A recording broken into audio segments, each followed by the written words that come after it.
Anthony and Victoria bring you this AMI This Week shortcut. Victoria, I know you like to be active and get the blood pumping through your veins, but would you consider yourself an adrenaline seeker? Definitely not. I don't even need to think about that. Why do you ask? Well, would you consider feeding animals an adrenaline sport? I guess it depends what animal you're feeding. Are you talking about your goldfish? No, I don't even own a goldfish. I'm talking about polar bears.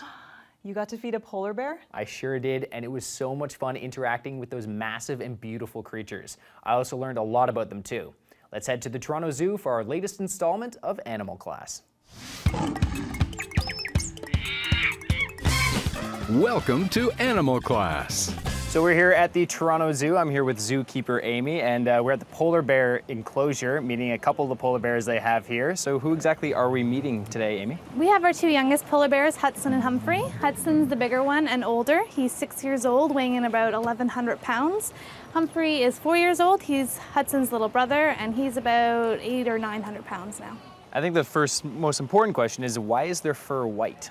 Their fur is actually not white. It's actually transparent, Okay. and it's hollow, but because it's hollow, it reflects the sunlight, which gives it their white look. Their skin's actually, in fact, black.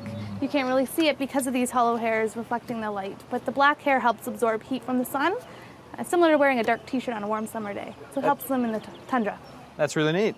And what do they typically eat here at the Toronto Zoo? So they get a varied diet, and their diet changes seasonally, just like in the wild. It changes depending on whether they're on the sea ice, hunting the seals, or on land.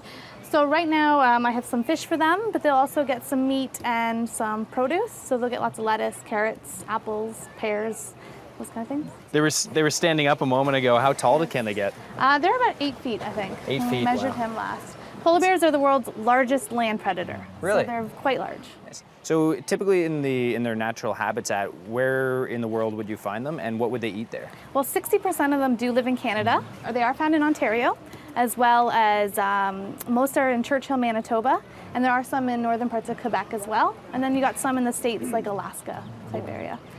What other types of adaptations do they have besides like their fur retaining sunlight and things like that? Well, they have a very thick fat layer. It can get up to 4 inches thick fat, and this helps them stay nice and warm in the cold Arctic.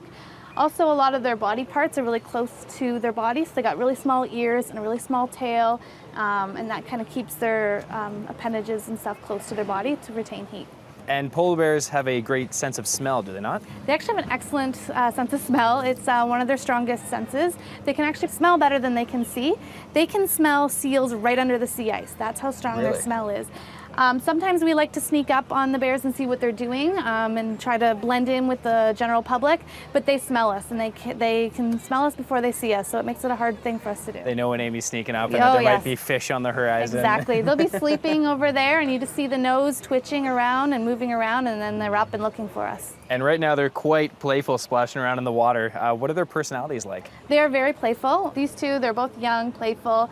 They're often seen playing with their toys floating in their pool, and they'll play with toys even if there's no food or anything out of it, just to play with it.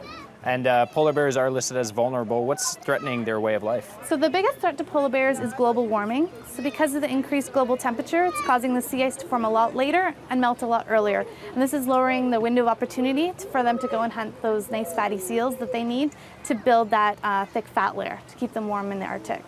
And during the summer, when they're not on the sea ice, they kind of go through a little bit of a fasting period where they will, they kind of go on a little bit of diet where they will live off of a lot of vegetation or waterfowl and stuff that they can catch opportunistically.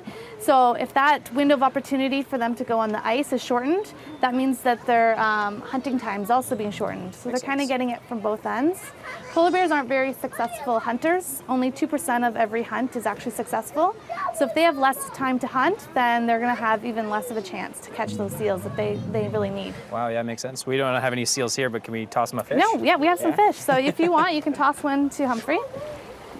Quite cold, slimy, but a foot long. Go, buddy. He sure likes that fish. This was really cool, Amy. Okay, thank you.